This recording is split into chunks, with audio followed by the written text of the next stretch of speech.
আবৃত্তি করছি আবু জাফর ওবাইদুল্লাহ রচিত আমি কিংবদন্তির কথা বলছি।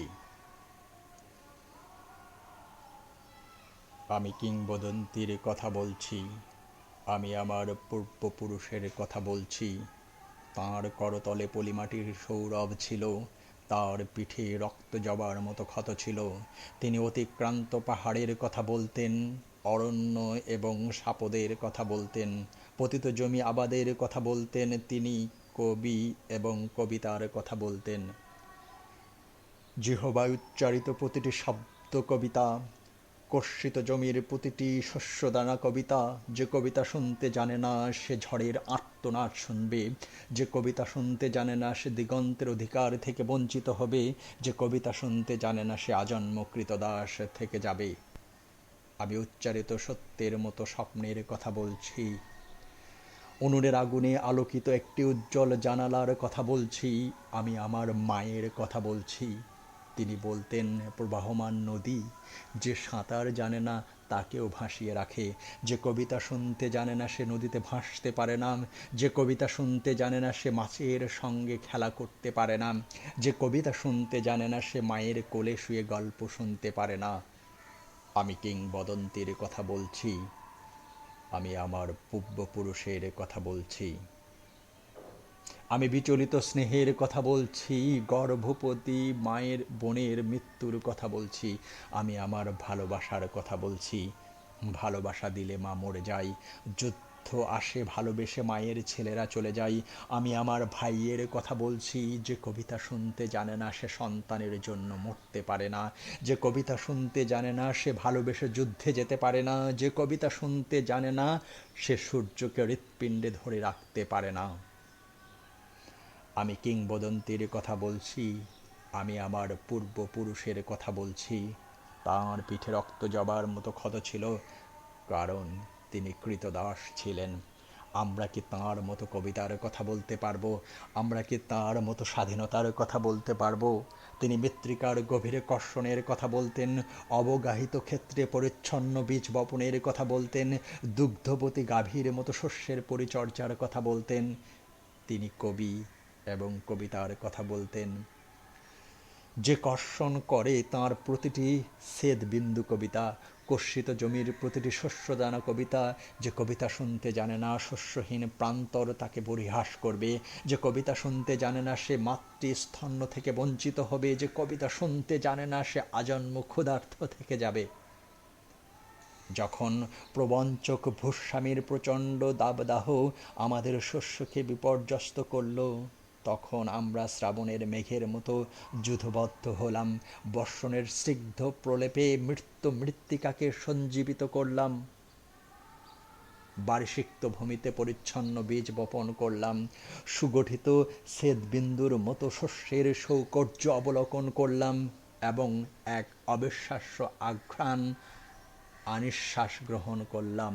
তখন বিসর্প প্রভুগণ অন্ধকার গহ্বরে প্রবেশ করল এবং আমরা ঘন সন্নিবিষ্ট তাম্রলিপির মতো রৌদ্রালোকে উদ্ভাসিত হলাম। তখন আমরা সমাবেত কণ্ঠে কবিতাকে ধারণ করলাম। দিগন্ত বিদীর্ণ করা বজ্রের উদ্ভাসন কবিতা, রক্ত জবার মতো প্রতিরোধের উচ্চারণ কবিতা। যে কবিতা শুনতে জানে না পরভৃত্রের গ্লানি তাকে ভুলুণ্ঠিত করবে। যে কবিতা শুনতে জানে না অভ্যুখানের জলোচ্ছ্বাস তাকে নতজানু করবে। যে কবিতা শুনতে জানে না পলিমাটির সৌরভ তাকে পরিত্যাগ করবে। আমি কিংবদন্তির কথা বলছি, আমি আমার পূর্বপুরুষের কথা বলছি। তিনি স্বপ্নের মতো সত্য ভাষণের কথা বলতেন, সুপ্রাচীন সঙ্গীতের আশ্চর্য ব্যাপ্তির কথা বলতেন। তিনি কবি এবং কবিতার কথা বলতেন। যখন কবিকে হত্যা করা হলো, তখন আমরা নদী এবং সমুদ্রের মোহনার মতো সৌভদ্রে সম্মিলিত হলাম। প্রজ্বলিত সূর্যের মতো অগ্নিগর্ভ হলাম। ক্ষিপ্ত গতি বিদ্যুতের মতো ত্রিভুবন পরিভ্রমণ করলাম এবং হিংস্র ঘাতক নতজানু হয়ে কবিতার কাছে প্রাণ ভিক্ষা চাইল। তখন আমরা দুঃখকে ক্রোধ এবং ক্রোধকে আনন্দিত করলাম। নদী এবং সমুদ্রে মোহনার মতো সম্মিলিত কণ্ঠস্বর কবিতা, অবদমিত ক্রোধের আন্দোলিত উচ্চারণ কবিতা। যে কবিতা শুনতে জানে না সে তরঙ্গের সৌহার্দ্য থেকে বঞ্চিত হবে। যে কবিতা শুনতে জানে না নিঃসঙ্গ বিষাদ তাকে অভিশপ্ত করবে। যে কবিতা শুনতে জানে না সে মূক ও বধির থেকে যাবে। আমি কিংবদন্তির কথা বলছি, আমি আমার পূর্বপুরুষের কথা বলছি। তাঁর পিঠে রক্ত জবার মতো ক্ষত ছিল, আমি একগুচ্ছ রক্ত জবার কথা বলছি। আমি জলোচ্ছ্বাসের মতো অভ্যুত্থানের কথা বলছি, উৎক্ষিপ্ত নক্ষত্রের মতো কমলের চোখের কথা বলছি, প্রস্ফুটিত পুষ্পের মতো সহস্র ক্ষতের কথা বলছি। আমি নিরুদ্দিষ্ট সন্তানের জননীর কথা বলছি। আমি বহমান মৃত্যু এবং স্বাধীনতার কথা বলছি। যখন রাজশক্তি আমাদের আঘাত করল, তখন আমরা প্রাচীন সঙ্গীতের মতো রজু এবং সংহত হলাম। পর্বত শৃঙ্গের মতো মহাকাশকে স্পর্শ করলাম, দিকচক্রবালের মতো দীর্ঘ থেকে দীর্ঘতর হলাম এবং শ্বেত সন্ত্রাসকে সমূলে উৎপাটিত করলাম। তখন আমরা নক্ষত্রপুঞ্জের মতো উজ্জ্বল এবং প্রশান্ত হলাম। উৎক্ষিপ্ত নক্ষত্রের প্রস্ফুটিত ক্ষতচিহ্ন কবিতা, স্পর্ধিত মধ্যাহ্নের আলোকিত উন্মোচন কবিতা। যে কবিতা শুনতে জানে না সে নীলিমাকে স্পর্শ করতে পারে না।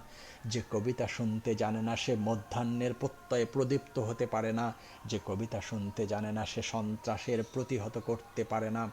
আমি কিংবদন্তির কথা বলছি, আমি আমার পূর্বপুরুষের কথা বলছি, আমি শ্রমজীবী মানুষের উদ্বেল অভিযাত্রার কথা বলছি, আদিবাস অরণ্যের অনার্য সংহতির কথা বলছি, শৃঙ্খলিত বৃক্ষের ঊর্ধ্বমুখী অহংকারের কথা বলছি। আমি অতীত এবং সমকালের কথা বলছি। শৃঙ্খলিত বৃক্ষের ঊর্ধ্বমুখী অহংকার কবিতা, আদিবাস অরণ্যের অনার্য সংহতি কবিতা। যে কবিতা শুনতে জানে না যূথভ্রষ্ট বিশৃঙ্খলা তাকে বিপর্যস্ত করবে। যে কবিতা শুনতে জানে না বিভ্রান্ত অবক্ষয় তাকে দৃষ্টিহীন করবে। যে কবিতা শুনতে জানে না সে আজন্ম হীনমন্য থেকে যাবে। যখন আমরা নগরীতে প্রবেশ করলাম তখন চতুর্দিকে ক্ষুধা, নিঃসঙ্গ মৃত্তিকা শস্যহীন, ফলবতী বৃক্ষরাজি নিষ্ফল এবং ভাসমান ভূখণ্ডের মতো ছিন্নমূল মানুষেরা ক্ষুধার্ত। যখন আমরা নগরীতে প্রবেশ করলাম তখন আদিগন্ত বিশৃঙ্খলা, নিরুদ্দিষ্ট সন্তানের জননী শোকসন্তত দীর্ঘদেহে পুত্রগণ বিভ্রান্ত এবং রক্তবর্ণ কমলের মতো বিস্ফোরিত নেত্র দৃষ্টিহীন। তখন আমরা পূর্বপুরুষকে স্মরণ করলাম, প্রপিতামহের বীরত্ব গাথা স্মরণ করলাম, আদিবাসী অরণ্য এবং নতজানু সাপদের কথা স্মরণ করলাম। তখন আমরা পর্বতের মতো অবিচল এবং ধ্রুব নক্ষত্রের মতো স্থির লক্ষ্য হলাম। আমি কিংবদন্তির কথা বলছি, আমি আমার পূর্বপুরুষের কথা বলছি। আমি স্থির লক্ষ্য মানুষের সশস্ত্র অভ্যুত্থানের কথা বলছি, শ্রেণীযুদ্ধের অনিলদে ইতিহাসের বিচরণের কথা বলছি। আমি ইতিহাস এবং স্বপ্নের কথা বলছি, স্বপ্নের মতো সত্যভাষণ ইতিহাসের আনন্দিত অভিজ্ঞান কবিতা। যে বিনিদ্র যে স্বপ্ন দেখতে পারে না সে অসুখী, সে কবিতা লিখতে পারে না। যে উদ্গত অঙ্কুরের মতো আন্দোলিত সে কবিতা, সে সত্যের মতো স্বপ্নভাবী সে কবি। যখন মানুষ মানুষকে ভালোবাসবে তখন প্রত্যেককে কবি। আমি কিংবদন্তির কথা বলছি, আমি আমার পূর্বপুরুষের কথা বলছি, আমার বিচলিত বর্তমান এবং অন্তিম সংগ্রামের কথা বলছি। খণ্ডযুদ্ধের বিপরীতে আমরা ভূমিকর্ষণ করেছি, হত্যা এবং ঘাতকের সংকীর্ণ ছায়াপথে পরিচ্ছন্ন বীজ বপন করেছি এবং প্রবাহমান নদীর সুকুমার দাক্ষিণ্যে শস্যের পরিচর্যা করেছি। আমাদের মুখাবয়ব অসুন্দর, কারণ বিকৃতির প্রতি ঘৃণা মানুষকে কুৎসিত করে দেয়। আমাদের কণ্ঠস্বর রূঢ়, কারণ অন্যায়ের বিরুদ্ধে ক্ষোভ কণ্ঠকে কর্কশ করে তোলে। আমাদের পৃষ্ঠদেশে নাক্ষত্রিক ক্ষতচিহ্ন, কারণ উচ্চারিত শব্দ আশ্চর্য বিশ্বাসঘাতক আমাদেরকে বারবার বদ্ধভূমিতে উপনীত করেছে। আমি কিংবদন্তির কথা বলছি, আমি আমার পূর্বপুরুষের কথা বলছি। আমার সন্তানেরা, আমি তোমাদের বলছি, যেদিন প্রতিটি উচ্চারিত শব্দ সূর্যের মতো সত্য হবে, আমি ভবিষ্যতের কথা বলছি, সেই ভবিষ্যতের কবিতার কথা বলছি। আমি বিশ্বর্প প্রভুদের চিরপ্রণয়ের কথা বলছি, দ্বন্দ্ব এবং বিরোধের পরিসমাপ্তির কথা বলছি, সুতীব্র ঘৃণার চূড়ান্ত অবসানের কথা বলছি। আমি সুপুরুষ ভালোবাসার সুকণ্ঠ সঙ্গীতের কথা বলছি। যে কর্কশ কর্ষণ করে শস্যের সম্ভার তাকে সমৃদ্ধ করবে, যে মৎস্য লালন করে প্রবাহমান নদী তাকে পুরস্কৃত করবে, যে গাভীর পরিচর্যা করে জনের আশীর্বাদ তাকে দীর্ঘায়ু করবে, যে লৌহখণ্ডকে প্রজ্বলিত করে ইস্পাতের তরবারি তাকে সশস্ত্র করবে। দীর্ঘদেহ পুত্রগণ, আমি তোমাদের বলছি, আমি আমার মায়ের কথা বলছি, বোনের মৃত্যুর কথা বলছি, ভাইয়ের যুদ্ধের কথা বলছি, আমি আমার ভালোবাসার কথা বলছি, আমি কবি এবং কবিতার কথা বলছি। সশস্ত্র সুন্দরের অনিবার্য অভ্যুত্থান কবিতা, সুপুরুষ ভালোবাসার সুকণ্ঠ সঙ্গীত কবিতা, জিহ্বায় উচ্চারিত প্রতিটি মুক্ত শব্দ কবিতা, রক্ত জবার মতো প্রতিরোধের উচ্চারণ কবিতা। আমরা কি তার মতো কবিতার কথা বলতে পারবো? আমরা কি তার মতো স্বাধীনতার কথা বলতে পারবো? অসংখ্য ধন্যবাদ।